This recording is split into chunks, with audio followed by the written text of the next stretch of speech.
José Ramón Blanco.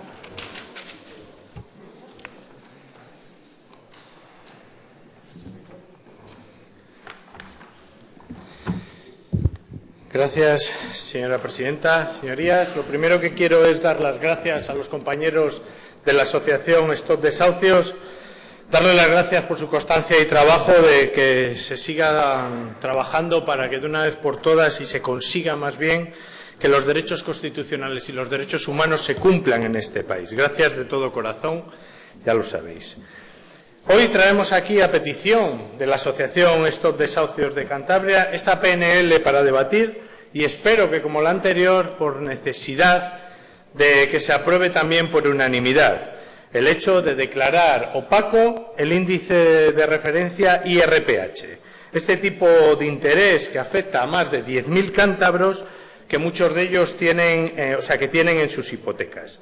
Como bien he dicho, este índice es opaco e influenciable por las entidades financieras y no es representativo de la realidad del mercado. Además, es altamente perjudicial para los consumidores y tiene, por tanto, que ser considerado abusivo. En Cantabria, como he dicho, existen más de 10.000, concretamente creo que son unas 10.100 préstamos hipotecarios referidos al tipo de interés IRPH. Y, señorías, voy a intentar explicar cómo funciona esta estafa bancaria de este tipo de interés lo más concreto posible, pero es un poco a ver cómo me sale. Después de la desaparición del IRPH de cajas y del IRPH de los bancos, todas las hipotecas asumieron este que sigue vigente, el IRPH de entidades. Este índice se define como la media simple de los intereses concedidos por el conjunto de las entidades de préstamos hipotecarios para un determinado mes.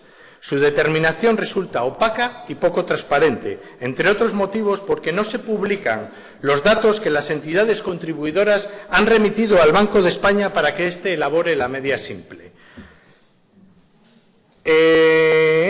Me perdí.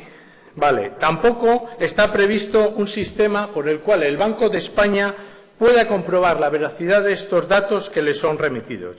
Además, el tipo de interés IRPH no representa la realidad del mercado hipotecario español, habida cuenta de que, al determinarse a través de la media simple de los intereses aplicados por las entidades sin ponderación alguna de su cuota de mercado, todas ellas influyen con el mismo peso específico.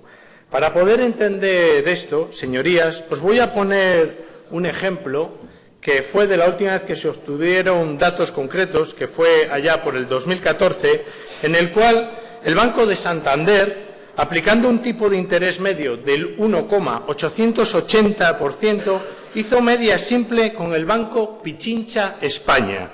Sé que puede sonar a chiste lo del Banco Pichincha. Aquí os muestro unas fotos de las sucursales en Madrid y desgraciadamente no es un chiste, es una estafa.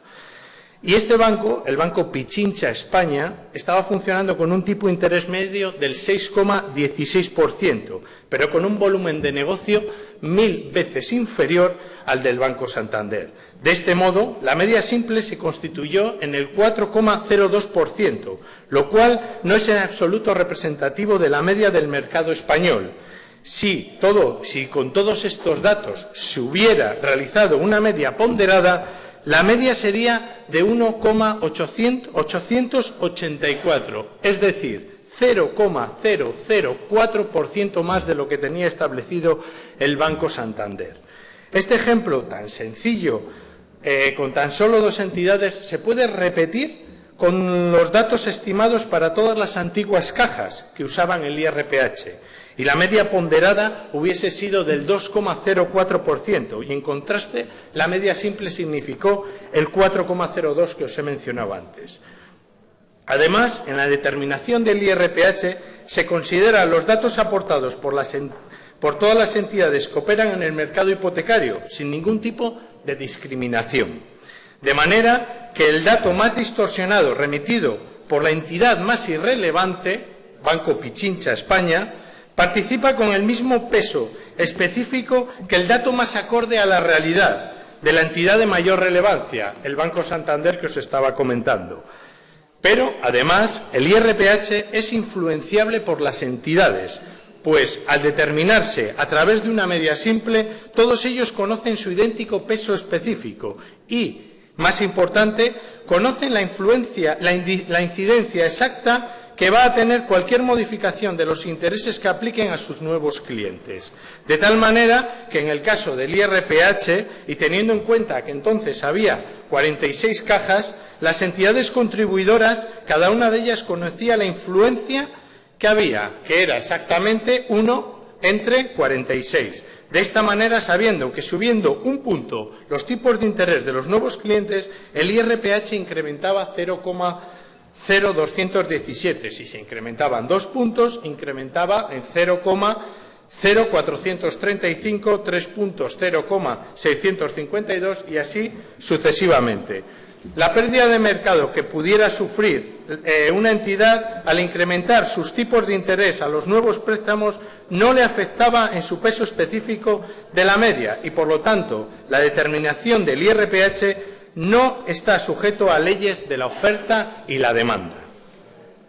Esto explica por qué, cuando el Euribor, que todos conocemos, ha venido descendiendo hasta alcanzar mínimos históricos, en este mismo periodo el IRPH se fue incrementando con continuas subidas en un grave perjuicio para los consumidores, lo cual ha traído en consecuencia dificultades de pago para muchas familias que en muchos casos, como tristemente sabemos, han llegado a perder la vivienda.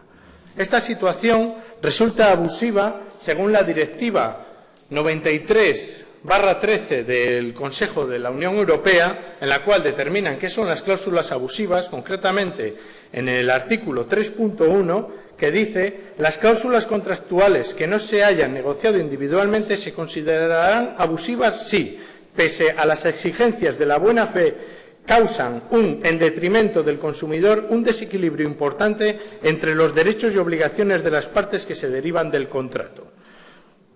Esto supone que el profesional, con su comportamiento, puede influir en su excesivo beneficio en uno de los elementos del contrato, como es el interés remuneratorio, y algo que han recogido infinidad de sentencias judiciales, y aquí os puedo mostrar una del pasado mes de marzo de la Audiencia Provincial de Álava, en el cual los 3 magistrados declaraban totalmente opaco, abusivo, incluso iban más allá y que se tuviera que devolver todas las cantidades cobradas de más a los afectados. Sin embargo, bien es cierto que muchas de estas sentencias, cuando se recurren, son